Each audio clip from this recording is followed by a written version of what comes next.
$150 billion. ಏನಿದು? Global weight loss drug ಮಾರ್ಕೆಟ್ನ size ನಾವು ನೋಡಿದಾಗ 2030ರಷ್ಟಿಗೆ $150 ಬಿಲಿಯನ್ ತಲುಪಬಹುದು ಅಂತ. ಹಾಗೆಯೇ ಈ ಗ್ರೋತ್ನಲ್ಲಿ ಈಗ ಬಹುಶಃ ಇಂಡಿಯಾ ಕೂಡ ಜಾಸ್ತಿ ಕಾಂಟ್ರಿಬ್ಯೂಟ್ ಮಾಡ್ತಾ ಇದೆ. ಮಾರ್ಚ್ 2026ರಲ್ಲಿ ನೀವು ನೋಡಿದಾಗ ಸೆಮಾಗ್ಲುಟೈಡ್ನ ಒಂದು ಪೇಟೆಂಟ್ ಇಂಡಿಯಾದಲ್ಲಿ ಎಕ್ಸ್ಪೈರ್ ಆಗತ್ತೆ ಅಂತ ನಾನು ನಿಮಗೆ ಹೇಳಿದ್ದೆ. ಮತ್ತೆ ಸೆಮಾಗ್ಲುಟೈಡ್ ಅಂದ್ರೆ ಏನು? ಇದು ಒಂದು ಕೆಮಿಕಲ್ ಅಲ್ವಾ? ಇದು ನೋವೋ ನಾರ್ಡಿಸ್ಕ್ನ ವೇಟ್ ಲಾಸ್ ಡ್ರಗ್ ವೆಗೋವಿಯ ಒಂದು API ಅಂದ್ರೆ ಆಕ್ಟಿವ್ ಫಾರ್ಮಾಸ್ಯೂಟಿಕಲ್ ಇಂಗ್ರೀಡಿಯೆಂಟ್ ಆಗಿದೆ ಅಂತ ಹೇಳ್ಬೋದು. 2026ರಲ್ಲಿ ನಾವು ನೋಡಿದಾಗ ಈ ಇಂಗ್ರೀಡಿಯೆಂಟ್ನ ಪೇಟೆಂಟ್ ಮುಗ್ದಾದ ಮೇಲೆ ನೋವೋ ನಾರ್ಡಿಸ್ಕ್ ಅಲ್ಲದೆ ಬೇರೆ ಯಾವ ಫಾರ್ಮಾ ಕಂಪ್ನೀಸ್ನೂ ಕೂಡ ವೆಗೋವಿ ಅಂತಹ ಒಂದು ಮೆಡಿಸಿನ್ಸ್ ಏನಿರುತ್ತೆ ಅಲ್ವಾ, ಅಥವಾ ಜೆನ್ರಿಕ್ಸ್ ಅಂತಾನೂ ಕೂಡ ಹೇಳ್ಬೋದು, ಅದನ್ನ ತಯಾರಿಸಬಹುದು. ಇದು ಇಂಡಿಯನ್ ಡ್ರಗ್ ಮ್ಯಾನುಫ್ಯಾಕ್ಚರರ್ಸ್ಗೆ ನಾವು ನೋಡಿದಾಗ ಒಂದು ದೊಡ್ಡ ಆಪರ್ಚುನಿಟಿ ಆಗತ್ತೆ. ಹಾಗೇನೆ ಕೆಲವು ಕಂಪನೀಸ್ಗಳು ಕೂಡ ಈ ಒಂದು ಆಪರ್ಚುನಿಟಿಯನ್ನ ಕ್ಯಾಪ್ಚರ್ ಮಾಡ್ಕೊಳ್ಬೇಕು ಅಂತಾನೂ ಕೂಡ ತುಂಬಾ ಎಕ್ಸೈಟಿಂಗ್ ಆಗಿ ರೆಡಿ ಆಗಿದ್ದಾರೆ. ಡಾಕ್ಟರ್ ರೆಡ್ಡೀಸ್ ಲ್ಯಾಬೊರೇಟರೀಸ್ ಏನಿದೆ, ಇದು ರೀಸೆಂಟ್ಲಿನೂ ಕೂಡ ಅನೌನ್ಸ್ ಮಾಡಿದೆ. ಅವರು ವೆಗೋವಿಯ ಒಂದು ಜೆನ್ರಿಕ್ ವರ್ಷನ್ ಅನ್ನ 87 ಕಂಟ್ರೀಸ್ಗಳಲ್ಲಿ ಲಾಂಚ್ ಮಾಡೋ ಪ್ಲಾನ್ ಅನ್ನ ಮಾಡ್ಕೊಳ್ತಿದ್ದಾರೆ. ಅಂದ್ರೆ ಬಯೋಕಾನ್ ಕೂಡ ಮ್ಯಾನುಫ್ಯಾಕ್ಚರಿಂಗ್ ಫೆಸಿಲಿಟೀಸ್ ನಲ್ಲಿ ಇನ್ವೆಸ್ಟ್ ಮಾಡತ್ತಂತೆ. ನೋಡಿ, ಸಿಪ್ಲಾ, ಸನ್ ಫಾರ್ಮಾ ಹಾಗೆ ಲುಪಿನ್ ತರ ಈ ಕಂಪನೀಸ್ಗಳನ್ನ ನಾವು ನೋಡಿದಾಗ ಇದನ್ನೂ ಕೂಡ ಈ ಆಪರ್ಚುನಿಟಿಯನ್ನ ಕ್ಯಾಪ್ಚರ್ ಮಾಡ್ಕೊಳ್ಳೋದಕ್ಕೆ ಫುಲ್ ರೆಡಿ ಆಗಿದ್ದಾರೆ. ಇವತ್ತಿನ ವಿಡಿಯೋಲಿ ನಾವು ಭಾರತದ ಅಂದ್ರೆ ವೇಟ್ ಲಾಸ್ ಡ್ರಗ್ ಅಂತ ಏನ್ ಹೇಳ್ತೀವಿ, ಆ ಇಂಡಸ್ಟ್ರಿಯನ್ನ ಎಕ್ಸ್ಪ್ಲೋರ್ ಮಾಡ್ತಿದೀವಿ. ಮೊದಲಿಗೆ ನಾವು ವಿಡಿಯೋಲಿ ಈ ಮಾರ್ಕೆಟ್ನ ಕರೆಂಟ್ ಕಂಡೀಷನ್ ಯಾವ ರೀತಿ ಇದೆ, ಹಾಗೆ ಅದರಲ್ಲಿ ಇಂಡಿಯಾದ ಪೊಸಿಷನ್ ಯಾವ ರೀತಿ ಇದೆ ಅನ್ನೋದ್ರ ಬಗ್ಗೆ ಅರ್ಥ ಮಾಡ್ಕೊಳ್ಳೋಣ. ಇದಾದ್ಮೇಲೆ ಸೆಮಾಗ್ಲುಟೈಡ್ನ ಹಿಸ್ಟ್ರಿ, ಅದರ ಒಂದು ಪೇಟೆಂಟ್ ಎಕ್ಸ್ಪೈರಿ ಮತ್ತೆ ಫ್ಯೂಚರ್ ಪ್ರೊಡಕ್ಷನ್ಸ್ ಎಲ್ಲ ಯಾವ ರೀತಿ ಇರುತ್ತೆ ಅನ್ನೋದನ್ನು ಕೂಡ ಎಕ್ಸ್ಪ್ಲೋರ್ ಮಾಡೋಣ. ಈ ಡ್ರಗ್ಗೆ ಸಂಬಂಧಪಟ್ಟಿರೋ ಹಾಗೆ ಬೇರೆ ಬೇರೆ ಕಂಪ್ನೀಸ್ನ ಮತ್ತೆ ಸ್ಟ್ರಾಟಜೀಸ್ ಅಂತ ಏನ್ ಹೇಳ್ತೀವಿ ಅದನ್ನು ಕೂಡ ಅರ್ಥ ಮಾಡ್ಕೊಳ್ಳೋಣ. ಇನ್ನು ವಿಡಿಯೋ ಕೊನೆಯಲ್ಲಿ ಈ ಡ್ರಗ್ಗೆ ಸಂಬಂಧಪಟ್ಟಿರೋ ಹಾಗೆ ಕೆಲವು ಚಾಲೆಂಜಸ್ ಕೂಡ ಅರ್ಥ ಮಾಡ್ಕೊಳ್ಳೋಣ. ನಾನು ನಿಮ್ಮ ನಿರೂಪಕಿ ಚಂದನಾ ಗೌಡ. ಝೀರೋ ದ ಮಾರ್ಕೆಟ್ಸ್ನ ದ ಡೈಲಿ ಬ್ರೀಫ್ ಕಾರ್ಯಕ್ರಮವನ್ನು ಶುರು ಮಾಡೋಣ ಬನ್ನಿ. ಮೊದಲಿಗೆ ಇಂಡಿಯನ್ ವೇಟ್ ಲಾಸ್ ಈ ಒಂದು ಡ್ರಗ್ ಮಾರ್ಕೆಟ್ನ ಸ್ಕೋಪ್ ಮತ್ತೆ ಸೈಜ್ ಅನ್ನ ನಾವಿವಾಗ ಅರ್ಥ ಮಾಡ್ಕೊಳ್ತಿದೀವಿ. ನೋಡಿ, ವೆಗೋವಿ ಒಂದು ವೇಟ್ ಲಾಸ್ ಹಾಗೆ ಡಯಾಬಿಟಿಸ್ ಏನಿದೆ ಅದರ ಒಂದು ಟ್ರೀಟ್ಮೆಂಟ್ ಮಾಡುವಂತಹ ಡ್ರಗ್ ಆಗಿದೆ. ಈ ಡ್ರಗ್ನ ನಾವು ನೋಡಿದಾಗ API ಸೆಮಾಗ್ಲುಟೈಡ್ ಆಗಿದೆ ಅಂತ ಹೇಳ್ಬೋದು. ಅಂದ್ರೆ ಈ ಸೆಮಾಗ್ಲುಟೈಡ್ ಅಂತ ಏನ್ ಹೇಳ್ತೀವಿ, ಇದರ ಕಾರಣದಿಂದನೇ ಈ ಡ್ರಗ್ ಅಂದ್ರೆ ಜನರ ಒಂದು ವೇಟ್ ಲಾಸ್ಗೆ ಹಾಗೆ ಡಯಾಬಿಟಿಸ್ ಏನಿದೆ ಅದನ್ನ ಟ್ರೀಟ್ ಮಾಡಬಹುದು. ಸೆಮಾಗ್ಲುಟೈಡ್ ಅನ್ನ GLP-1 ಡ್ರಗ್ ಅಂತಾನೂ ಕೂಡ ಕರಿತೀವಿ. ಯಾಕೆ ಅಂದ್ರೆ ಈ ಡ್ರಗ್ ನಮ್ಮ ಬಾಡಿಯಲ್ಲಿ ಬಂದಾಗ GLP-1 ಅಂತ ಏನಿದೆ ಅಲ್ವಾ, ಅದರ ಒಂದು ಗಟ್ ಹಾರ್ಮೋನ್ಸ್ ಹಾಗೆ ಕೆಲಸ ಮಾಡುತ್ತೆ. GLP-1 ಅನ್ನು ನೀವು ನೋಡಿದಾಗ ಬ್ಲಡ್ ಶುಗರ್ ಕಂಟ್ರೋಲ್ ಮಾಡುತ್ತೆ, ಮತ್ತೆ ಇದು ಡೈಜೆಷನ್ಗೆ ಅಂದ್ರೆ ತಿಂದಿರೋ ಆಹಾರ ಬೇಗ ಅರ್ಗದಕ್ಕೂ ಕೂಡ ಒಂದು ಕಂಟ್ರೋಲ್ ಮಾಡೋ ರೀತಿಯಲ್ಲಿ ಕೆಲಸ ಮಾಡುತ್ತೆ. ಇಲ್ಲೆಲ್ಲ ನಾವು ನೋಡಿದಾಗ ತುಂಬಾ ಸ್ಲೋ ಪ್ರಾಸೆಸ್ ಅಲ್ಲಿ ನಡೆಯುತ್ತೆ. ಇದರಿಂದ ಜನರಿಗೆ ಏನಾಗುತ್ತೆ, ಹಸುವು ಕಡಿಮೆ ಆಗತ್ತೆ, ಹಾಗೇನೆ ಜನರು ವೇಟ್ ಕೂಡ ಬೇಗ ಕಡಿಮೆ ಆಗ್ತಾ ಹೋಗ್ತಾರೆ. ಅಂದ್ರೆ ಕ್ಲಿನಿಕಲ್ ಟ್ರಯಲ್ಸ್ ಪ್ರಕಾರ ನೀವು ನೋಡಿದಾಗ ಇದೆಲ್ಲನೂ ಕೂಡ ಪಾಸಿಬಲ್ ಆಗತ್ತೆ ಅನ್ನೋದು ತಿಳಿದು ಬಂದಿರೋದು. ಆನ್ ಎನ್ ಆವರೇಜ್ ವೆಗೋವಿಯಿಂದ ನೀವು ನೋಡಿದಾಗ ಜನರು ತಮ್ಮ ಬಾಡಿ ವೇಟ್ ನ 15% ಲಾಸ್ ಮಾಡ್ಕೊಳ್ತಿದ್ದಾರೆ. ಎಲಿ ಲಿಲಿ ಕೂಡ ಮೌಂಜಾರೋ ಅನ್ನೋ ಒಂದು ವೇಟ್ ಲಾಸ್ ಡ್ರಗ್ ಮ್ಯಾನುಫ್ಯಾಕ್ಚರ್ ಅನ್ನ ಮಾಡುತ್ತೆ. ಇದರಿಂದ ಜನರು ಏನ್ ಮಾಡ್ತಿದ್ದಾರೆ, 23% ತಮ್ಮ ದೇಹದ ತೂಕ ಅಂದ್ರೆ ವೇಟ್ ಲಾಸ್ ಅನ್ನ ಮಾಡ್ಕೊಂಡಿದ್ದಾರೆ. 2024 ನೀವು ನೋಡಿದಾಗ ಗ್ಲೋಬಲ್ GLP-1 ನ ಮಾರ್ಕೆಟ್ ಸೈಜ್ $53.46 ಬಿಲಿಯನ್ ಇತ್ತು. ಇದು 2030 ವರ್ಷಗೆ ಸುಮಾರು 17% CAGR ನಿಂದ ಹೆಚ್ಚಾಗಬಹುದು ಅಂತ. ಮತ್ತೆ $156.71 ಬಿಲಿಯನ್ ಗೆ ತಲುಪಬಹುದು. ನೋವೋ ನಾರ್ಡಿಸ್ಕ್ ನ ಸೆಮಾಗ್ಲುಟೈಡ್ ಬೇಸ್ಡ್ ಡ್ರಗ್ಸ್ ನಿಂದ ನೀವು ನೋಡೋದಾದ್ರೆ $25 ಬಿಲಿಯನ್ ಅರ್ನ್ ಮಾಡ್ತಿದೆ, ಅಂದ್ರೆ ಸಂಪಾದನೆ ಮಾಡ್ತಿದೆ. ಇದರಲ್ಲಿ ಕಂಪನಿ ಏನ್ ಮಾಡ್ತಿದೆ, $17 ಬಿಲಿಯನ್ ಒಜಾಂಪಿಕ್ ನಿಂದ ಹಾಗೆ $8 ಬಿಲಿಯನ್ ವೆಗೋವಿಯಿಂದನೂ ಕೂಡ ಅರ್ನ್ ಮಾಡ್ತಿರೋದು. ಹಾಗೇನೆ ಇಂಡಿಯಾದ ಕೇಸ್ನಲ್ಲಿ ನೀವು ನೋಡಿದಾಗ GLP-1 ಮಾರ್ಕೆಟ್ನ ಗ್ರೋತ್ ಏನಿದೆ ಗೊತ್ತಾ, ಅಂದ್ರೆ ಟ್ರಜಾಕ್ಟರಿ ಇನ್ನೂ ಹೆಚ್ಚಾಗ್ತಿದೆ ಅಂತ. 34.3%. ಇದು ಗ್ಲೋಬಲ್ ರೇಟ್ ಅಲ್ಲಿ ನೀವು ನೋಡಿದಾಗ ಡಬಲ್ ಆಗ್ತಾ ಇದೆ. ಹಾಗೆ ಈ ಒಂದು ಹೈ ಗ್ರೋತ್ ನಂಬರ್ ಏನಿದೆ ಅಲ್ವಾ, ಇದ್ರ ಹಿಂದೆ ನೀವು ನೋಡಿದಾಗ ಇಂಡಿಯಾದ ಒಂದು ದೊಡ್ಡ ಸ್ಟ್ರಗಲ್ಲೇ ಕಾಣತ್ತೆ. ಅದೇ ಡಯಾಬಿಟಿಸ್ ಮತ್ತೆ ಒಬೆಸಿಟಿ ಅಂತ ಹೇಳ್ಬೋದು. ಸುಮಾರು 77 ಬಿಲಿಯನ್ ಅಡಲ್ಟ್ ಡಯಾಬಿಟಿಸ್ ಏನಿದೆ ಇದರ ಒಂದು ಪೇಷಂಟ್ಸ್ ನೊಂದಿಗೆ ಬರೋದು. ಅಂದ್ರೆ ಇಂಡಿಯಾನ ತಗೊಳ್ಳಿ, ಇಲ್ಲಿ ನಾವು ನೋಡಿದಾಗ ಡಯಾಬಿಟಿಸ್ ಅಂದ್ರೆ ಮಧುಮೇಹ ಅಂತ ಏನ್ ಹೇಳ್ತೀವಿ, ಇದರ ಒಂದು ಕ್ಯಾಪಿಟಲ್ ಆಫ್ ದ ವರ್ಲ್ಡ್ ಅಂತ ಕರಿತೀವಿ. ಇಡೀ ಪ್ರಪಂಚದಲ್ಲಿ ನಮ್ಮ ಇಂಡಿಯಾದಲ್ಲೇ ಜಾಸ್ತಿ ಈ ಡಯಾಬಿಟಿಸ್ ಇರೋದು. ಇಂಡಿಯಾದಲ್ಲಿ ಒಬೆಸಿಟಿ ಕೂಡ ಒಂದು ಹೆಚ್ಚುತ್ತಿರೋ ಪ್ರಾಬ್ಲಮ್ ಅಂತ ಹೇಳ್ಬೋದು. ಇವತ್ತಿಗೆ 5 ವರ್ಷಗಳ ಹಿಂದೆ ನೀವು ನೋಡಿದಾಗ ಪ್ರತಿ 5ರಲ್ಲಿ ಒಬ್ಬ ಇಂಡಿಯನ್ ಸಿಟಿಸನ್ ನಾವು ನೋಡಿದಾಗ ಓವರ್ ವೇಟ್ ಅಥವಾ ಒಬೇಸ್ ಅಂತ ಆಗ್ತಿದ್ದ. ಇದರ ಕಂಡೀಷನ್ ಇನ್ನೂ ಹದಗೆಟ್ಟಿದೆ. ಅಂದ್ರೆ ಪ್ರತಿ 4ರಲ್ಲಿ ಒಬ್ಬ ವ್ಯಕ್ತಿ ಓವರ್ ವೇಟ್ ಆಗಿರ್ತಾನೆ ಅಥವಾ ಒಬೇಸ್ ಆಗಿರ್ತಾನೆ. ಈಗ ನಮ್ಮ ಒಬೆಸಿಟಿ ರೇಟ್ ಅನ್ನು ನೀವು ನೋಡೋದಾದ್ರೆ 20% ಇಂದ 25%ಗೆ ಹೆಚ್ಚಾಗಿದೆ. ಇದು ಜಾಸ್ತಿ ಅಲ್ವಾ? International journal of the research and ರಿವ್ಯೂನ ನಾವು ನೋಡಿದಾಗ 2024 ಸ್ಟಡಿ ಪ್ರಕಾರ ಇಂಡಿಯಾದ ಅಂದ್ರೆ 6ರಿಂದ 12 ವರ್ಷದ ಒಂದು ಏಜ್ ನಲ್ಲಿ ಮಕ್ಕಳಲ್ಲೇ ನೀವು ನೋಡಿ 29.7% ಓವರ್ ವೇಟ್ ಅಥವಾ ಒಬೇಸ್ ಆಗಿದ್ದಾರೆ. ಇದೇನು ಅಂದ್ರೆ ಇಂಡಿಯಾದ 8.4% ನ್ಯಾಷನಲ್ ಆವರೇಜ್ಗಿಂತ ಮೋರ್ ದೆನ್ ಟ್ರಿಪಲ್ ಅಂತ ಹೇಳ್ಬೋದು. ಅಂದ್ರೆ 3 ಪಟ್ಟು ಜಾಸ್ತಿ ಆಗಿದೆ. ಈಗ ಹೆಚ್ಚುತ್ತಿರೋ ಅಂತ ಒಂದು ಇನ್ಕಮ್ ನ ತಗೊಳ್ಳೋಣ. ಅರ್ಬನೈಸೇಷನ್ ಅಲ್ಲಿ ನಾವು ನೋಡಿದಾಗ ಪ್ರಾಸೆಸ್ ಫುಡ್ಸ್ ಅಂದ್ರೆ ಈ ಒಂದು ಅಂಗಡಿಲಿ ಸಿಗುವಂತ ಫುಡ್ಗಳು ಹಾಗೆ ಜಂಕ್ ಫುಡ್ ಅಂತ ಏನ್ ಹೇಳ್ತೀವಿ ಅದರ ಒಂದು ಕನ್ಸಪ್ಷನ್ ಜಾಸ್ತಿ ಆಗಿದೆ. ಇದರ ಒಂದು ಗ್ರೋತ್ ನ ಕಾರಣದಿಂದನೇ ಈ ಒಬೆಸಿಟಿ ಹಾಗೆ ಡಯಾಬಿಟಿಸ್ ಇಂಡಿಯಾಗೆ ಒಂದು ದೊಡ್ಡ ಪ್ರಾಬ್ಲಮ್ ಆಗ್ತಿರೋದು. ವರ್ಲ್ಡ್ ಒಬೆಸಿಟಿ ಫೆಡರೇಷನ್ ಪ್ರಾಜೆಕ್ಟ್ ನೀವು ನೋಡಿರೋ ಪ್ರಕಾರ ಇಂಡಿಯಾದ ಅಡಲ್ಟ್ ಒಬೆಸಿಟಿ ರೇಟ್ 2023 ಅಂದ್ರೆ ಇದರಿಂದ ನಾವು ನೋಡಿದಾಗ 8% ಇಂದ ಹೆಚ್ಚಾಗಿ 2035 ವರ್ಷಿಗೆ 11%ಗೆ ತಲುಪಬಹುದು. ನೀವೇ ಯೋಚನೆ ಮಾಡಿ. ಇಂಟರ್ನ್ಯಾಷನಲ್ ಡಯಾಬಿಟಿಸ್ ಫೆಡರೇಷನ್ ಕೂಡ ವಾರ್ನ್ ಮಾಡ್ತಾ ಇದೆ. ಅಂದ್ರೆ 2050 ವರ್ಷಿಗೆ 185 ಮಿಲಿಯನ್ ಇಂಡಿಯನ್ಸ್ಗೆ ಡಯಾಬಿಟಿಸ್ ಬರುವಂತಹ ರಿಸ್ಕ್ ಅನ್ನು ನೀವು ಫೇಸ್ ಮಾಡ್ತೀರಾ, ಎಚ್ಚರವಾಗಿರಿ ಅಂತ. ಅಂದ್ರೆ ಇಂಡಿಯಾದ GLP-1 ಡ್ರಗ್ಗೆ ಒಂದು ಪರ್ಫೆಕ್ಟ್ ಮಾರ್ಕೆಟ್ ಆಗ್ತಿದೆ ನೋಡಿ. ಒಬೆಸಿಟಿ ಮತ್ತೆ ಡಯಾಬಿಟಿಸ್ ಒಂದು ರಿಸ್ಕಿಂಗ್ ಪ್ರಾಬ್ಲಮ್ ಆಗಿದೆ ಅಲ್ವಾ? ಈ ಡ್ರಗ್ ಇದಕ್ಕೆ ಒಂದು ಡೈರೆಕ್ಟ್ ಕ್ಯೂರ್ ಆಗಿದೆ ಅಂತ. ಈ ಡ್ರಗ್ ನೀವು ನೋಡಿದಾಗ ಪ್ರೀವಿಯಸ್ ರಿಲೀಸಸ್ ಈ ಡಿಮ್ಯಾಂಡ್ ನ ಪ್ರೂಫ್ ಕೂಡ ಕೊಟ್ಟಿದೆ. ಎಲಿ ಲಿಲ್ಲಿ ಮಾರ್ಚ್ 2025 ನೀವು ನೋಡಿದಾಗ ಇಂಡಿಯಾದಲ್ಲಿ ಮೌಂಜಾರೋ ಲಾಂಚ್ ಮಾಡಿದೆ. ಕೇವಲ 3 ತಿಂಗಳಲ್ಲಿ ಈ ಡ್ರಗ್ 24 ಅಂದ್ರೆ ಕೋಟಿ ರೂಪಾಯಿನ ಸೇಲ್ಸ್ ಮಾಡಿದೀವಿ ಅಂತ ರೆಕಾರ್ಡ್ ಮಾಡ್ಕೊಂಡಿದ್ದಾರೆ. ಜೂನ್ 2025 ಎಂಡ್ ಅಷ್ಟರಲ್ಲಿ ನೀವು ನೋಡಿದಾಗ ಈ ಡ್ರಗ್ ನ ಯೂಸೇಜ್ ಜಾಸ್ತಿ ಡಬಲ್ ಆಯ್ತು. ಮತ್ತೆ ಕಂಪನಿಯ ಸೇಲ್ಸ್ ಕೂಡ 50 ಕೋಟಿ ರುಪೀಸ್ಗೆ ತಲುಪಿದೆ. ನೋವೋ ನಾರ್ಡಿಸ್ ಕೂಡ ಜೂನ್ 2025 ಇಂಡಿಯಾದಲ್ಲಿ ನೀವು ನೋಡಿದಾಗ ವೆಗೋವಿನ ಲಾಂಚ್ ಮಾಡಿದೆ ಕೂಡ. ಅಂದ್ರೆ ಲಾಂಚ್ ನ ಫಸ್ಟ್ ವೀಕ್ ಅಲ್ಲೇ ನೋಡಿ ಕಂಪನಿ 2.53 crores rupees ನ ಅಂದ್ರೆ ವೆಗೋವಿ ಸೇಲ್ಸ್ ರೆಕಾರ್ಡ್ ಮಾಡಿದೆ ಅಂತ ತೋರಿಸ್ಕೊಂಡಿರೋದು. ನೋವೋ ನಾರ್ಡಿಸ್ ಏನಿದೆ ಅಲ್ವಾ, ಇದು ಇಂಡಿಯಾದಲ್ಲಿ ಮೊದಲು ಎಂಟ್ರಿ ಕೊಟ್ಟಿಲ್ಲ. ಅಂದ್ರೆ ಈಗ ಆಲ್ರೆಡಿ ಬೇಕಾದ ಸ್ಥಿತಿ ಬಂದಿದೆ ಅಂತ. ಕಂಪನಿ ಜನವರಿ 2022 ಈಗಾಗಲೇ ರೈಬೆಲ್ಸಸ್ ಅಂತ ಏನ್ ಹೇಳ್ತೀವಿ ಅದರ ಒಂದು GLP-1 ಡ್ರಗ್ ನ ರಿಲೀಸ್ ಮಾಡಿತ್ತು. ಅಂದಿನಿಂದ ಇವತ್ತಿನವರೆಗೂ ಕೂಡ ರೈಬೆಲ್ಸಸ್ ನ ಅಂದ್ರೆ ಸೇಲ್ಸ್ ನೀವು ನೋಡಿದಾಗ 22 crores rupees ಇಂದ 412 crores rupeesಗೆ ಹೆಚ್ಚಾಗಿದೆ. ಇದು 3 ವರ್ಷದಲ್ಲಿ ಅಂದ್ರೆ 15 ಪಟ್ಟು ಗ್ರೋತ್ ಜಾಸ್ತಿ ಆಗಿದೆ ಅಂತ. ರೈಬೆಲ್ಸಸ್ ಸದ್ಯಕ್ಕೆ ಇಂಡಿಯಾದ GLP-1 ಮಾರ್ಕೆಟ್ ನ 2/3 ನ ಕಂಟ್ರೋಲ್ ಮಾಡ್ತಾ ಇದೆ. ಈ ಸ್ಟ್ರಾಂಗ್ ಡಿಮ್ಯಾಂಡ್ ಇಂದ ಇನ್ನೊಂದು ಇಂಟ್ರೆಸ್ಟಿಂಗ್ ವಿಷಯ ಅರ್ಥ ಆಗುತ್ತೆ. ಏನ್ ಗೊತ್ತಾ? ಇಂಡಿಯಾದಲ್ಲಿ ಪ್ರೀಮಿಯಂ ಮೆಡಿಕೇಶನ್ ನೀವು ನೋಡಿದಾಗ ಮಾರ್ಕೆಟ್ ತುಂಬಾ ಸ್ಟ್ರಾಂಗ್ ಆಗಿದೆ ಅಂತ. ಎಲಿ ಲಿಲ್ಲಿಯ ಒಂದು ಮೌಂಜಾರೋದ price 14,000 to 17,500 rupees per month ನ ನಡುವೆ ಇದೆ. ನೋವೋ ನಾರ್ಡಿಸ್ ನ ವೆಗೋವಿಯ ಪ್ರೈಸಸ್ ನೀವು ನೋಡಿದಾಗ ಇನ್ನೂ ಕೂಡ ಹೆಚ್ಚುತ್ತಾ ಇದೆ. ಅಂದ್ರೆ 17,345 to 26,015 rupees ಪರ್ ಮಂತ್. ಈ ಒಂದು ಹೈ ಪ್ರೈಸಸ್ ನ ಹೊರತಾಗಿನೂ ಕೂಡ ನೋಡಿದಾಗ ಎರಡೂ ಮೆಡಿಸಿನ್ಸ್ ನ ಡಿಮ್ಯಾಂಡ್ ತುಂಬಾ ಸ್ಟ್ರಾಂಗ್ ಆಗಿದೆ ನೋಡಿ. ಮುಂಬೈನ ಜಸಾಲೋಕ್ ಹಾಸ್ಪಿಟಲ್ ನ ಡಯಾಬೆಟಾಲಜಿ ಕನ್ಸಲ್ಟೆಂಟ್ ಏನಿರುತ್ತೆ ಅದರ ಒಂದು ಡಾಕ್ಟರ್ ಅಂದ್ರೆ ವೈಕಂಠೇಶ್ ಶಿವಾನೆ ಅವ್ರು ಹೇಳೋ ಪ್ರಕಾರ ಎರಡೂ ಮೆಡಿಸಿನ್ಸ್ ನ ಡಿಮ್ಯಾಂಡ್ ಮೇಲೆ ಕಮೆಂಟ್ ಕೂಡ ಮಾಡಿದ್ದಾರೆ.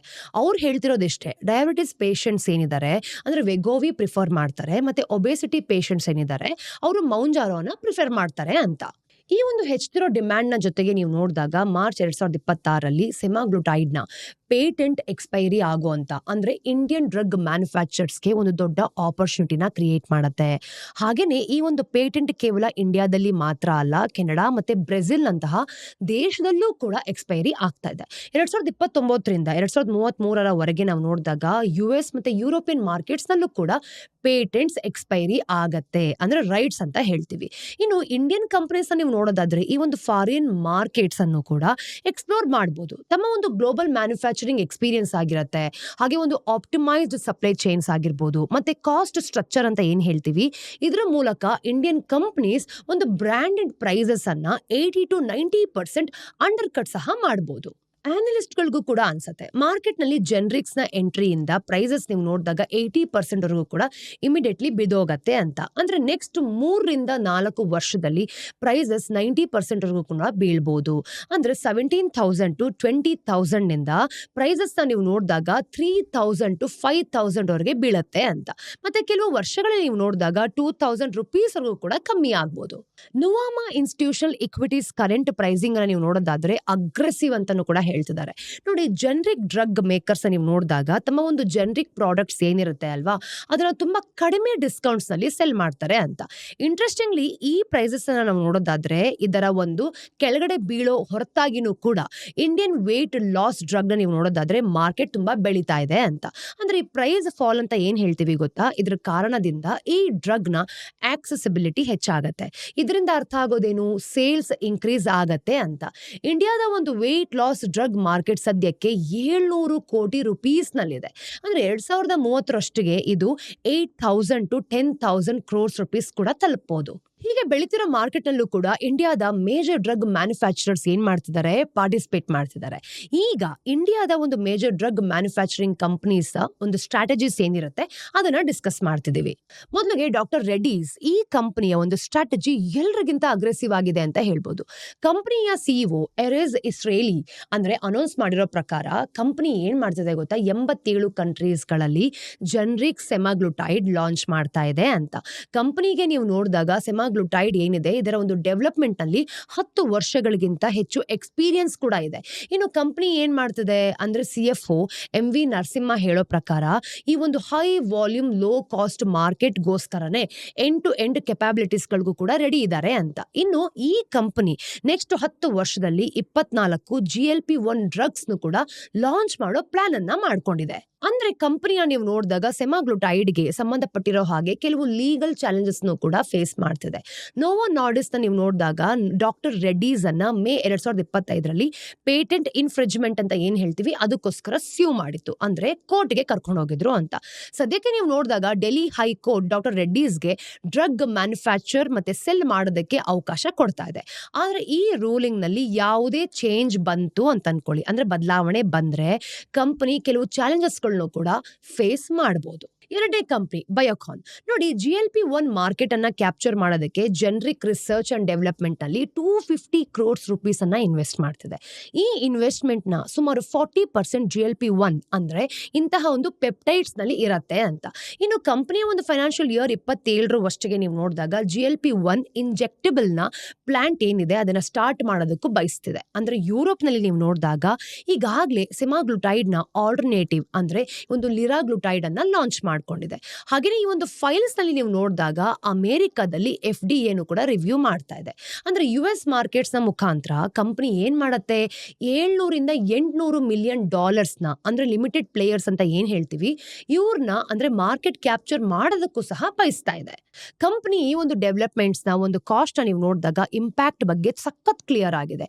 ಹೊಸ ಫೆಸಿಲಿಟೀಸ್ ಗಳನ್ನ ಅಂದ್ರೆ ಸ್ಟಾರ್ಟ್ಅಪ್ ಕಾಸ್ಟ್ ಸುಮಾರು 60 crores rupees ನ ಪರ್ ಕ್ವಾರ್ಟರ್ ಇರುತ್ತೆ ಅಂತ. ಈ ಕಾಸ್ಟ್ ನೀವು ನೋಡಿದಾಗ ಇದರಿಂದ ಕಂಪನಿಯ ಮಾರ್ಜಿನ್ಸ್ ಮೇಲೆ ಪ್ರೆಷರ್ ಕೂಡ ಬೀಳ್ಬಹುದು. ಮೂರನೇ ಕಂಪನಿ ಸನ್ ಫಾರ್ಮಾ. ಅಂದ್ರೆ ಇದರ ಒಂದು ರೆವಿನ್ಯೂ ನೀವು ನೋಡಿದಾಗ ಬೇಸಿಸ್ ನಲ್ಲಿ ಇಂಡಿಯಾದ ಅತಿ ದೊಡ್ಡ ಫಾರ್ಮಾ ಕಂಪನಿ ಅಂತ ಹೇಳ್ಬೋದು.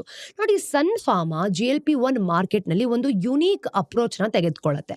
ಬೇರೆ ಡ್ರಗ್ ಮ್ಯಾನುಫ್ಯಾಕ್ಚರ್ಸ್ಗೆ ನೀವು ನೋಡಿದಾಗ ಅಂದ್ರೆ ಅವ್ರ ಹಾಗೆ ಜನರಿಕ್ ತಯಾರಿಸೋ ಬದಲು ಕಂಪನಿ ಏನ್ ಮಾಡ್ತಿದೆ, ಅಲ್ಟ್ರಾಗ್ಲುಟೈಡ್ ಎಂಬ ಹೊಸ GLP-1 ಟ್ರೀಟ್ಮೆಂಟ್ ಏನಿದೆ ಅದನ್ನ ಕ್ರಿಯೇಟ್ ಮಾಡ್ತಾ ಇದೆ. ಈ ಡ್ರಗ್ ಕೂಡ ಒಬೇಸಿಟಿ ಮತ್ತೆ ಟೈಪ್ 2 ಡಯಾಬಿಟಿಸ್ ನ ಟ್ರೀಟ್ ಮಾಡೋದಕ್ಕೆ ಯೂಸ್ ಆಗತ್ತೆ. ಹಾಗೆ ಮುಂದಿನ 4-5 ವರ್ಷದಲ್ಲಿ ನೀವು ನೋಡಿದಾಗ ಡೆವಲಪ್ ಆಗತ್ತೆ ಅಂತಾನು ಕೂಡ. ಈ ಸ್ಟ್ರಾಟಜಿಯಲ್ಲಿ ಕಂಪನಿಗಳು ಏನ್ ಮಾಡತ್ತೆ, ಹೆಚ್ಚು ಇನ್ವೆಸ್ಟ್ಮೆಂಟ್ ಮಾಡ್ಬೇಕಾಗತ್ತೆ, ಹಾಗೆ ಹೆಚ್ಚು ರಿಸ್ಕ್ ಕೂಡ ಫೇಸ್ ಮಾಡ್ಬೇಕಾಗತ್ತೆ. ಆದ್ರೆ ಈ ಡೆವಲಪ್ಮೆಂಟ್ ಒಂದು ಕ್ಷಣ ಯೋಚನೆ ಮಾಡಿ ಸಕ್ಸಸ್ಫುಲ್ ಆಯ್ತು ಅಂತಂದ್ರೆ ತನ್ನದೇ ಬಳಿ ಅಂದ್ರೆ ಇಂಟೆಲೆಕ್ಚುಯಲ್ ಪ್ರಾಪರ್ಟಿ ಇರತ್ತೆ ಅಂತ. ಇದರಿಂದ ಕಂಪನಿಗೆ ಏನಾಗತ್ತೆ, ಜನರಿಕ್ಸ್ ಕೂಡ ಹೆಚ್ಚುತ್ತಿರೋ ಅಂತ ಕಾಂಪಿಟೇಷನ್ ಅಲ್ಲಿ ಅವಾಯ್ಡ್ ಮಾಡಬಹುದು, ಹಾಗೆ ತನ್ನದೇ ಆದ ಒಂದು ಲೆಗಸಿನೂ ಕೂಡ ಕ್ರಿಯೇಟ್ ಮಾಡಬಹುದು. 4ನೇ ಕಂಪ್ನಿ ಮ್ಯಾನ್ಕೈಂಡ್ ಫಾರ್ಮಾ ಅಂತ ಹೇಳ್ತೀವಿ. ಇದು ಒಂದು ಮ್ಯಾನೇಜ್ಮೆಂಟ್ ಅನ್ನ ಹೇಳೋ ಪ್ರಕಾರ ನೋಡೋದಾದ್ರೆ ಪೇಟೆಂಟ್ ಎಕ್ಸ್ಪೈರಿಯಾ ಅಂದ್ರೆ ಒಂದು ಡೇ 1 ನಿಂದಲೇ GLP-1 ನ ಇಂಜೆಕ್ಟಬಲ್ ಹಾಗೆ ಓರಲ್ ಫಾರ್ಮ್ಸ್ ನೊಂದಿಗೆ ರೆಡಿ ಇರ್ತಾರೆ ಅಂತ. ಇದರ ಜೊತೆಗೆ ಅರ್ಥ ಆಗೋದೇನ್ ಗೊತ್ತಾ, GPR-119 ಎಂಬ ಒಂದು ಒಬೇಸಿಟಿ ಹಾಗೆ ಡಯಾಬಿಟಿಸ್ ಫೋಕಸ್ಡ್ ಅಂದ್ರೆ ಸ್ಮಾಲ್ ಮಾಲಿಕ್ಯೂಲ್ಸ್ ನಲ್ಲೂ ಇವರು ಫೋಕಸ್ ಮಾಡ್ಕೊಂಡಿರ್ತಾರೆ ಅಂತ. ಈ ಡ್ರಗ್ ಈಗಾಗಲೇ ಆಸ್ಟ್ರೇಲಿಯಾದಲ್ಲಿ ಫೇಸ್ 2 ನಲ್ಲಿದೆ. ಮತ್ತೆ ಇಯರ್ ಎಂಡ್ ನಾವು ಬಂದಾಗ ಅದರ ರಿಸಲ್ಟ್ಸ್ ಕೂಡ ತುಂಬಾ ಎಕ್ಸ್ಪೆಕ್ಟೆಡ್ ಆಗಿದೆ ಅಂತ. 5ನೇ ಕಂಪನಿ ಅಂತ ಬಂದಾಗ ಲಾಸ್ಟ್ ಕಂಪನಿ ಒನ್ ಸೋರ್ಸ್ ಎಂಬ ಒಂದು ಪ್ರೈವೇಟ್ ಕಂಪನಿ. ನೋಡಿ, one source speciality pharma production scale up ಮಾಡೋದಕ್ಕೆ $100 ಮಿಲಿಯನ್ ಅನ್ನ ಇನ್ವೆಸ್ಟ್ ಮಾಡ್ತಾ ಇದೆ. ಈ ಕಂಪನಿಯನ್ನ ನೀವು ನೋಡಿದಾಗ ಈ ಇನ್ವೆಸ್ಟ್ಮೆಂಟ್ ನಿಂದಾನೆ 3 ವರ್ಷಗಳಲ್ಲಿ $400 ಮಿಲಿಯನ್ ನ ರೆವಿನ್ಯೂ ಕೂಡ ಎಕ್ಸ್ಪೆಕ್ಟ್ ಮಾಡ್ತಿದೆ. ನೀವೇ ಒಂದ್ಸಲ ಯೋಚನೆ ಮಾಡಿ, ಈ ಕಂಪನಿಯ CEO ಅಂದ್ರೆ ನೀರಜ್ ಶರ್ಮಾ ಹೇಳಿರೋ ಪ್ರಕಾರ ಸೆಮಾಗ್ಲುಟೈಡ್ ಈ ಎಕ್ಸ್ಪ್ಯಾನ್ಷನ್ ನ ಒಂದು ದೊಡ್ಡ ಪಾರ್ಟ್ ಆಗತ್ತೆ ಅಂತ ತುಂಬಾ ಹೆಮ್ಮೆಯಿಂದ ಹೇಳ್ಕೊಂಡಿದ್ದಾರೆ. ಈ ಕಂಪನೀಸ್ GLP-1 ಸ್ಪೇಸ್ಗೆ ಎಂಟರ್ ಮಾಡೋದಕ್ಕೆ ಸ್ಟ್ರಾಟಜೀಸ್ ಕೂಡ ಡೆವಲಪ್ ಮಾಡ್ತಿದೆ. ಆದ್ರೆ ಈ ಸ್ಪೇಸ್ ನಲ್ಲಿ ನೀವು ನೋಡಿದಾಗ ಈ ಪ್ಲೇಯರ್ಸ್ಗೆ 4 ಮೇಜರ್ ಚಾಲೆಂಜಸ್ ನಿಂದ ಡೀಲ್ ಮಾಡಬೇಕಾಗತ್ತೆ. ಅಂದ್ರೆ ಪ್ರಾಸೆಸ್ ಕಾಂಪ್ಲೆಕ್ಸಿಟಿ ಆಗಿರ್ಬೋದು, ಇನ್ವೆಸ್ಟ್ಮೆಂಟ್ ರಿಕ್ವೈರ್ಮೆಂಟ್ಸ್ ಮತ್ತೆ ಸೈಡ್ ಎಫೆಕ್ಟ್ಸ್ ರಿಸ್ಕ್ ಗಳು ಯಾವ್ಯಾವ ರೀತಿ ಇರುತ್ತೆ ಅಂತ. ಇದೆಲ್ಲದಕ್ಕಿಂತ ಹೆಚ್ಚಾಗಿ ಕೌಂಟರ್ ಫಿಟ್ಟಿಂಗ್ ರಿಸ್ಕ್ ಅಂತ ಹೇಳ್ತೀವಿ. ಈ ಚಾಲೆಂಜಸ್ ಏನು ಅನ್ನೋದು ಇಲ್ಲಿ ಅರ್ಥ ಆಗತ್ತೆ ನೋಡಿ. ಮೊದಲಿಗೆ ಪ್ರಾಸೆಸ್ ಕಾಂಪ್ಲೆಕ್ಸಿಟಿನ ಅರ್ಥ ಮಾಡ್ಕೊಳ್ತಿದ್ದೀವಿ. GLP-1 ಮ್ಯಾನುಫ್ಯಾಕ್ಚರ್ ಮಾಡೋದು ಒಂದು ಕಾಂಪ್ಲೆಕ್ಸ್ ಪ್ರಾಸೆಸ್. ಇದು ಬೇರೆ ಡ್ರಗ್ ನ ಅಂದ್ರೆ ಮ್ಯಾನುಫ್ಯಾಕ್ಚರ್ಗಿಂತ ತುಂಬಾ ಡಿಫ್ರೆಂಟ್ ಆಗಿರುತ್ತೆ. ಇದಕ್ಕೋಸ್ಕರನೇ ಕಂಪನೀಸ್ಗೆ ಅಡ್ವಾನ್ಸ್ಡ್ ಫೆಸಿಲಿಟೀಸ್ ಮತ್ತೆ ಸ್ಪೆಷಲೈಸ್ಡ್ ಎಕ್ಸ್ಪರ್ಟೈಸ್ ಹಾಗೆ ಒಂದು ಹೈ ಅಪ್ ಫ್ರಂಟ್ ಇನ್ವೆಸ್ಟ್ಮೆಂಟ್ ನ ಅವಶ್ಯಕತೆ ಖಂಡಿತವಾಗ್ಲೂ ಇರುತ್ತೆ. ಈ ಡ್ರಗ್ ನ ಡೆಲಿವರಿ ಡಿವೈಸಸ್ ಕೂಡ ಒಂದು ಚಾಲೆಂಜ್ ಅಂತಾನೆ ಹೇಳ್ಬೋದು. ಮೌಂಜಾರೋ ಹಾಗೆ ವೆಗೋವಿ ಒಂದು ಪ್ರೀ ಫಿಲ್ಡ್ ಇಂಜೆಕ್ಷನ್ಸ್ ನಲ್ಲಿ ಸೆಲ್ ಆಗತ್ತೆ ಕೂಡ. ಅಂದ್ರೆ ನೀವೇ ಯೋಚನೆ ಮಾಡಿ, ಕಂಪನೀಸ್ ಈ ಒಂದು ಡ್ರಗ್ಸ್ ಮ್ಯಾನುಫ್ಯಾಕ್ಚರ್ ಮಾಡೋದು ಅಂದ್ರೆ ಒಂದು ತಾವೇ ಈ ಒಂದು ಸಿನರ್ಜೀಸ್ ನ ಮ್ಯಾನುಫ್ಯಾಕ್ಚರ್ ಮಾಡ್ಕೊಳ್ಬೇಕು. ಇಲ್ಲ ಅಂತಂದ್ರೆ ಇವನ್ನ ಥರ್ಡ್ ಪಾರ್ಟಿ ವೆಂಡರ್ಸ್ ನಿಂದ ಅಕ್ವೈರ್ ಮಾಡ್ಕೊಳ್ಬೇಕಾಗತ್ತೆ. ಈ 2 ಆಪ್ಷನ್ ಅಲ್ಲಿ ನೋಡಿದಾಗ ಕಂಪನೀಸ್ಗೆ ಏನಾಗತ್ತೆ, ಇದರಿಂದ ಕಾಸ್ಟ್ ಅಂದ್ರೆ ಜಾಸ್ತಿ ದುಬಾರಿ ಆಗತ್ತೆ. 2ನೇ ಚಾಲೆಂಜ್ ನೋಡಿದಾಗ ಇನ್ವೆಸ್ಟ್ಮೆಂಟ್ ರಿಕ್ವೈರ್ಮೆಂಟ್ ಅಂತ ಹೇಳ್ತೀವಿ. ನಾನು ಹೇಳ್ದ ಹಾಗೆ GLP-1 ಮ್ಯಾನುಫ್ಯಾಕ್ಚರಿಂಗ್ ಫೆಸಿಲಿಟಿ ಎಸ್ಟಾಬ್ಲಿಷ್ ಮಾಡಬೇಕು ಅಂತಂದ್ರೆ ಹೈ ಅಪ್ ಫ್ರಂಟ್ ಇನ್ವೆಸ್ಟ್ಮೆಂಟ್ ನ ಅವಶ್ಯಕತೆ ಖಂಡಿತವಾಗ್ಲೂ ಇದೆ. ಜಿಡಸ್ ಈ ಒಂದು ಲೈಫ್ ಸೈನ್ಸ್ ಹೊಸ ಮ್ಯಾನುಫ್ಯಾಕ್ಚರಿಂಗ್ ಫೆಸಿಲಿಟೀಸ್ ನಲ್ಲಿ ನೀವು ನೋಡಿದಾಗ $100 crore ಗಿಂತ ಹೆಚ್ಚು ಇನ್ವೆಸ್ಟ್ ಮಾಡ್ತಾ ಇದೆ. ಅಂದ್ರೆ ಡಿವೀಸ್ ನ ಲ್ಯಾಬೊರೇಟರೀಸ್ ಪ್ರಕಾರ ಈ ಒಂದು ಪೆಪ್ಟೈಡ್ ಮ್ಯಾನುಫ್ಯಾಕ್ಚರಿಂಗ್ ಏನಿದೆ ಇದಕ್ಕೆ ಸರಿಸುಮಾರು ಅಂದ್ರೆ ಜಾಸ್ತಿ ಕೆಪಾಸಿಟಿಯನ್ನು ಕೂಡ ಆಡ್ ಮಾಡಿದೆ. HSBC 2030 ನೀವು ನೋಡಿದಾಗ ಡಿವೀಸ್ ಲ್ಯಾಬೊರೇಟರಿಯಿಂದ ಈ ಒಂದು $450 ಮಿಲಿಯನ್ ನ ಪೆಪ್ಟೈಡ್ಸ್ ಕೂಡ ಅಂದ್ರೆ ರೆವಿನ್ಯೂ ಎಕ್ಸ್ಪೆಕ್ಟ್ ಮಾಡ್ತಿದೆ ಅಂತ ಹೇಳ್ಬೋದು. ಆದ್ರೆ ಈ ಒಂದು ಜಾಸ್ತಿ ಕಾಂಪಿಟೇಷನ್ ಕಾರಣದಿಂದ ಕಂಪನೀಸ್ಗಳ ಒಂದು ಪ್ರಾಡಕ್ಟ್ಸ್ ಮೇಲೆ ಏನಾಗುತ್ತೆ, ಪ್ರೈಸಿಂಗ್ ಪ್ರೆಷರ್ ಕೂಡ ಬೀಳುತ್ತೆ. ಇದರಿಂದ ಅರ್ಥ ಆಗೋದೇನು, ಕಂಪನೀಸ್ಗೆ ತಮ್ಮ ಒಂದು ಇನ್ವೆಸ್ಟ್ಮೆಂಟ್ ರಿಕವರ್ ಮಾಡೋದು ಖಂಡಿತವಾಗ್ಲೂ ಕಷ್ಟ ಆಗತ್ತೆ ಅಂತ. 3ನೇ challenge side effects risk. GLP-1 ನ ಎಫೆಕ್ಟ್ ನೀವು ನೋಡಿದಾಗ ತುಂಬಾ ಅಟ್ರಾಕ್ಟಿವ್ ಅನ್ಸ್ಬೋದು, ಆದ್ರೆ ಇದರ ಕೆಲವು ಮೇಜರ್ ಸೈಡ್ ಎಫೆಕ್ಟ್ಸ್ ಕೂಡ ಇದ್ದೇ ಇದೆ. ನೋಡಿ, ಒಮ್ಮೆ ಯೋಚನೆ ಮಾಡಿ, ಹೆಚ್ಚಿನ ವೇಟ್ ಲಾಸ್ ಡ್ರಗ್ಸ್ ತಗೊಳ್ಳೋದ್ರಿಂದ ಜನರಿಗೆ ಏನ್ ಪ್ರಾಬ್ಲಮ್ ಆಗುತ್ತೆ ಗೊತ್ತಾ, ಗ್ಯಾಸ್ಟ್ರೋ ಇಂಟೆಸ್ಟಿನಲ್ ಅಂದ್ರೆ ಹೊಟ್ಟೆಗೆ ಸಂಬಂಧಪಟ್ಟ ಹಾಗೇನೆ ವಿಷನ್ ಪ್ರಾಬ್ಲಮ್ಸ್ ಅಂದ್ರೆ ಕಣ್ಣಿಗೆ ಸಂಬಂಧಪಟ್ಟ ಹಾಗೆ ಪ್ರಾಬ್ಲಮ್ಸ್ ಅನ್ನ ಫೇಸ್ ಮಾಡಬೇಕಾಗುತ್ತೆ. ಗ್ಯಾಸ್ಟ್ರೋ ಇಂಟೆಸ್ಟಿನಲ್ ಇಶ್ಯೂಸ್ ಎಲ್ಲದಕ್ಕಿಂತ ಕಾಮನ್ ಆಗಿದೆ. 20% ಪೇಷಂಟ್ಸ್ಗೆ ಬರೋದ್ರಿಂದ ಡೀಲ್ ಮಾಡಬೇಕಾಗತ್ತೆ. ಅಂದ್ರೆ 9 to 15% ಯೂಸರ್ಸ್ಗೆ ವಾಮಿಟ್ ನಿಂದ ಡೀಲ್ ಮಾಡಬೇಕಾಗತ್ತೆ. ಮತ್ತೆ ಇನ್ನು 8 to 12% ಪೇಷಂಟ್ಸ್ಗೆ ಈ ಒಂದು ಡೈಹಾರಿಯಾ ಇದರಿಂದ ಡೀಲ್ ಮಾಡಬೇಕಾಗತ್ತೆ. ನೋಡಿ, ಈ ಸೈಡ್ ಎಫೆಕ್ಟ್ಸ್ ನ ಕಾರಣದಿಂದ ನೀವು ನೋಡಿದಾಗ 15% ಪೇಷಂಟ್ಸ್ಗೆ ಪ್ರೀ ಮೆಚೂರ್ ಟ್ರೀಟ್ಮೆಂಟ್ ಡಿಸ್ಕಂಟಿನ್ಯೂ ಮಾಡೇ ಬಿಡ್ತಾರೆ. ಅಂದ್ರೆ ಟ್ರೀಟ್ಮೆಂಟ್ ನ ಕೊಡೋದಕ್ಕೆ ನಿಲ್ಲಿಸ್ತಾರೆ ಅಂತ. ಹಾಗೆ ಈ ಒಂದು ಡಿಸ್ಕಂಟಿನ್ಯೂ ಟ್ರೀಟ್ಮೆಂಟ್ ನ ನೀವು ನೋಡಿದಾಗ ಕಂಪನಿಯ ರೆವಿನ್ಯೂಸ್ ಮೇಲೂ ಕೂಡ ನೆಗೆಟಿವ್ ಆಗಿ ಇಂಪ್ಯಾಕ್ಟ್ ಆಗುತ್ತೆ. 4ನೇ ಚಾಲೆಂಜ್ ಏನು, ಕೌಂಟರ್ ಫಿಟ್ಟಿಂಗ್ ರಿಸ್ಕ್ ಅಂತ ಹೇಳ್ತೀವಿ. GLP-1 ಡ್ರಗ್ ನ ಹೈ ಡಿಮ್ಯಾಂಡ್ ಕಾರಣದಿಂದಾನೇ ಈ ಡ್ರಗ್ ನ ನೀವು ನೋಡಿದಾಗ ಕೌಂಟರ್ ಫಿಟೀಸ್ ಅಥವಾ ಫೇಕ್ ವರ್ಷನ್ಸ್ ನ ತಯಾರಿಸಲಾಗತ್ತೆ. ರೀಸೆಂಟ್ ಆಗಿ ನೀವು ನೋಡಿದಾಗ ಡೆಲ್ಲಿ ಹೈಕೋರ್ಟ್ ವಿಕ್ಕಿ ಈ ಒಂದು ರಮಾಂಚ ಅಂತ ಏನ್ ಹೇಳ್ತೀವಿ ಈ ಒಂದು ಆಂಟಿಸಿಪೇಟರಿ ಬೇಲ್ ಇಂದ ಅಂದ್ರೆ ಡಿಸ್ಮಿಸ್ ಮಾಡಿದೆ ಅಂತ. ವಿಕ್ಕಿ ಒಂದು ಇಂಟರ್ನ್ಯಾಷನಲ್ ರ್ಯಾಕೆಟ್. ಇದರ ಮೂಲಕ ಏನ್ ಮಾಡ್ತಿದ್ರು, ಫೇಕ್ ಆಗಿ ಒಜಾಂಪಿಕ್ ನ ಸೆಲ್ ಮಾಡ್ತಿದ್ದ. ಅಂದ್ರೆ ಇಂಡಿಯಾ ಆಗಿರ್ಬೋದು, ಇಂಡೋನೇಷಿಯಾ, ಚೈನಾ ಮತ್ತೆ ಬ್ರೆಜಿಲ್ ನಲ್ಲಿ ಈ ಒಂದು ಫೇಕ್ ಡ್ರಗ್ಸ್ ಅಂತ ಏನ್ ಹೇಳ್ತೀವಿ ಇದರ ಒಂದು ತುಂಬಾ ದೊಡ್ಡನೇ ಮಾರ್ಕೆಟ್ ಇದೆ. ಈ ಒಂದು ಫೇಕ್ ಡ್ರಗ್ಸ್ ನ ನೋಡಿದಾಗ ಇದರ ಕಾರಣದಿಂದ ಅಂದ್ರೆ ಪೇಷಂಟ್ಸ್ಗಳು ಅಂದ್ರೆ ರೋಗಿಗಳು ಏನೆಲ್ಲ ಇರ್ತಾರೆ ಅವರ ಒಂದು ಆರೋಗ್ಯದ ಮೇಲೆ ತುಂಬಾ ಜಾಸ್ತಿ ನೆಗೆಟಿವ್ ಆಗಿ ಇಂಪ್ಯಾಕ್ಟ್ ಆಗುತ್ತೆ. ಇದರಿಂದ ಪೇಷಂಟ್ಸ್ ನಲ್ಲಿ ಈ ಡ್ರಗ್ಗೆ ಒಂದು ನೆಗೆಟಿವ್ ಇಮೇಜ್ ಕೂಡ ಕ್ರಿಯೇಟ್ ಆಗ್ಬೋದು. ಆಮೇಲೆ ಏನಾಗುತ್ತೆ, ಡ್ರಗ್ ಮ್ಯಾನುಫ್ಯಾಕ್ಚರರ್ಸ್ ನ ಆಪರೇಷನ್ಸ್ ಮೇಲೂ ಕೂಡ ನೆಗೆಟಿವ್ ಆಗಿ ಜಾಸ್ತಿ ಪ್ರಾಬ್ಲಮ್ಸ್ಗಳು ಬರುತ್ತೆ. ಈ ಎಲ್ಲಾ ಚಾಲೆಂಜಸ್ಗಳನ್ನ ನೀವು ನೋಡಿದಾಗ ಇದರ ಕಾರಣದಿಂದನೇ ಜನರು ಕೆಲವೊಮ್ಮೆ ಈ ಡ್ರಗ್ ಅನ್ನ ಆಲ್ಟರ್ನೇಟಿವ್ಸ್ ಏನಿರುತ್ತೆ ಅದನ್ನ ಕೂಡ ಹುಡುಕೋದಕ್ಕೆ ಹೋಗ್ತಾರೆ. ನೋಡಿ, ನಮ್ಮ ಇಂಡಿಯಾದಲ್ಲಿ ಆಯುರ್ವೇದಿಕ್ ಆಲ್ಟರ್ನೇಟಿವ್ಸ್ ಕೂಡ ಇದೆ. ಈಗ ಟ್ರಿಪಾಲ ಮತ್ತೆ ಗುಗುಲು ಅಂತ ಏನ್ ಹೇಳ್ತೀವಿ, ಇದ್ರಂತ ಒಂದು ಹರ್ಬ್ಸ್ ಡೈಜೆಷನ್ ಹಾಗೆ ಮೆಟಬಲಿಸಮ್ ಅಂತ, ಅಂದ್ರೆ ಇದನ್ನ ಇಂಪ್ರೂವ್ ಕೂಡ ಮಾಡ್ಕೊಳ್ಬಹುದು. ಅದಕ್ಕೆ ನಾವು ಆಯುರ್ವೇದಿಕ್ ಟ್ರೀಟ್ಮೆಂಟ್ ಅನ್ನ ತಗೊಳ್ತೀವಿ. ಇದರಿಂದ ಏನಾಗುತ್ತೆ, ವೇಟ್ ಮ್ಯಾನೇಜ್ಮೆಂಟ್ ತುಂಬಾ ಈಸಿ ಆಗ್ಬೋದು. ಹಾಗೆ ಆಯುರ್ವೇದಿಕ್ ಮೆಡಿಸಿನ್ಸ್ ನೀವು ನೋಡಿದಾಗ ಅದರಲ್ಲಿ ಸೈಡ್ ಎಫೆಕ್ಟ್ಸ್ ಕೂಡ ಕಡಿಮೆ ಇರುತ್ತೆ. ಇವುಗಳನ್ನ ನಾವು ಏನ್ ಮಾಡ್ತೀವಿ, ವೆಗೋವಿ ಹಾಗೆ ಮೌಂಜಾರೋದಂತಹ ಡ್ರಗ್ಸ್ ನ ಒಂದು ಸೀರಿಯಸ್ ಆಲ್ಟರ್ನೇಟಿವ್ಸ್ ಆಗಿ ನಾವು ಯೂಸ್ ಮಾಡಕ್ಕೆ ಹೋಗ್ತೀವಿ. ಅಂದ್ರೆ ಇಂಗ್ಲಿಷ್ ಮೆಡಿಸಿನ್ಸ್ ವರ್ಕ್ ಆಗಿಲ್ಲ ಅಂತಂದ್ರೆ ನಾವು ಪ್ರಿಫರ್ ಮಾಡೋದೇನು, ಆಯುರ್ವೇದಿಕ್ ಮೆಡಿಸಿನ್ಸ್ ಅಲ್ವಾ. ಆದ್ರೆ ಆಯುರ್ವೇದಿಕ್ ಟ್ರೀಟ್ಮೆಂಟ್ಸ್ ನ ಅಡಾಪ್ಟೇಷನ್ ಕೂಡ ಕೆಲವು ಚಾಲೆಂಜಸ್ ಗಳನ್ನ ಫೇಸ್ ಮಾಡುತ್ತೆ. ಆಯುರ್ವೇದಿಕ್ ಟ್ರೀಟ್ಮೆಂಟ್ಸ್ ತುಂಬಾ ಟೈಮ್ ಸೆನ್ಸಿಟಿವ್ ಆಗಿರುತ್ತೆ. ಹಾಗೆ ಇಂಡಿಯಾದ ಅರ್ಬನೈಸೇಷನ್ ಜೊತೆಗೆ ನೀವು ನೋಡಿದಾಗ ಆಯುರ್ವೇದಿಕ್ ಟ್ರೀಟ್ಮೆಂಟ್ಸ್ ನ ಫಾಲೋ ಮಾಡೋದು ಕಷ್ಟ ಅಂತ ಹೇಳ್ಬೋದು. ಪ್ಲಸ್ ಆಯುರ್ವೇದಿಕ್ ಟ್ರೀಟ್ಮೆಂಟ್ಸ್ ನ ಎಫೆಕ್ಟಿವ್ ಅಂದ್ರೆ ಜಾಸ್ತಿ ತಿಂಗಳುಗಳೇ ಬೇಕಾಗ್ಬೋದು. ಅಂದ್ರೆ ಅಲೋಪ್ಯಾಥಿಕ್ ಟ್ರೀಟ್ಮೆಂಟ್ಸ್ ನೀವು ನೋಡಿದಾಗ ಇದಕ್ಕಿಂತ ಬೇಗ ರಿಸಲ್ಟ್ಸ್ ಕೊಡುತ್ತೆ. ಇದರಿಂದ ಏನ್ ಮಾಡ್ತಾರೆ, ಆಯುರ್ವೇದಿಕ್ ಟ್ರೀಟ್ಮೆಂಟ್ಸ್ ನ ಅಂದ್ರೆ ಅಡಾಪ್ಟೇಷನ್ ಅಳವಡಿಸ್ಕೊಳ್ಳೋದು ಇಂಡಿಯಾದಲ್ಲಿ ವೀಕ್ ಆಗಿದೆ ಅಂತ ಹೇಳ್ಬೋದು. ಸಿಮಾಗ್ಲುಟೈಡ್ ನ ಅಂದ್ರೆ ಇಂಡಿಯಾದಲ್ಲಿ ಪೇಟೆಂಟ್ ಎಕ್ಸ್ಪೈರಿ ಆಗೋದು ಆಪರ್ಚುನಿಟೀಸ್ ಮತ್ತೆ ಚಾಲೆಂಜಸ್ಗಳು ಏನಿದೆ ಎರಡನ್ನೂ ಕೂಡ ಪ್ರೆಸೆಂಟ್ ಮಾಡ್ತಿದೆ. ಇನ್ನು ಇಂಡಿಯನ್ ಫಾರ್ಮಾ ಕಂಪನೀಸ್ ನೀವು ನೋಡಿದಾಗ ಈ ಚಾಲೆಂಜಸ್ ಅನ್ನ ಅವಾಯ್ಡ್ ಮಾಡುತ್ತಾ, ಈ ಆಪರ್ಚುನಿಟೀಸ್ ಏನಿದೆ ಅದನ್ನ ಕ್ಯಾಪ್ಚರ್ ಮಾಡ್ಬೇಕಾಗತ್ತಾ ಅನ್ನೋದು ಕೂಡ ಯೋಚನೆ ಮಾಡ್ಬೇಕಾಗತ್ತೆ. ನಿಮ್ಗೆ ಏನ್ ಅನ್ಸುತ್ತೆ, ಯಾವ ಇಂಡಿಯನ್ ಫಾರ್ಮಾ ಕಂಪನಿ ಈ ರೇಸ್ ಅಂದ್ರೆ ಓಟ ಏನಿದೆ ಅದರಲ್ಲಿ ಲೀಡ್ ಮಾಡ್ತಾರೆ? ನಿಮ್ಮ ವ್ಯೂಸ್ ಏನು, ನಿಮ್ಮ ಒಪಿನಿಯನ್ಸ್ ಏನು ಅದನ್ನ ಕಮೆಂಟ್ ಸೆಕ್ಷನ್ ಅಲ್ಲಿ ತಿಳಿಸಿ. ಹಾಗೆ ಮುಂದೆ ಯಾವ ಟಾಪಿಕ್ಸ್ ಮೇಲೆ ನಿಮ್ಗೆ ವಿಡಿಯೋ ಬೇಕು ಅನ್ನೋದನ್ನು ಕೂಡ ತಿಳಿಸ್ಕೊಡ್ಬೋದು. ಹಾಗೆ ಕಮೆಂಟ್ ಸೆಕ್ಷನ್ ಅಲ್ಲಿ ಈ ಒಂದು ವಿಡಿಯೋ ಬಗ್ಗೆ ನಿಮ್ಮ ಒಪಿನಿಯನ್ ಏನು ಅನ್ನೋದನ್ನು ಕೂಡ ನಮಗೆ ತಿಳಿಸಬಹುದು. ವಿಡಿಯೋ ನಿಮ್ಗೆ ಇಷ್ಟ ಆದಲ್ಲಿ ಲೈಕ್ ಮಾಡಿ, ಶೇರ್ ಮಾಡಿ, ಸಬ್ಸ್ಕ್ರೈಬ್ ಮಾಡಿ. ಮತ್ತಷ್ಟು ಇನ್ಫಾರ್ಮೇಟಿವ್ಸ್ ಒಂದಿಗೆ ನಾನು ನಿಮ್ಗೆ ಮುಂದಿನ ವಿಡಿಯೋಲಿ ಸಿಗ್ತೀನಿ. ನಾನು ನಿಮ್ಮ ನಿರೂಪಕಿ ಚಂದನಾ ಗೌಡ. ಮುಂದಿನ ವಿಡಿಯೋದೊಂದಿಗೆ ಸಿಗ್ತೀನಿ. ಅಲ್ಲಿ ತನಕ ಟೇಕ್ ಕೇರ್.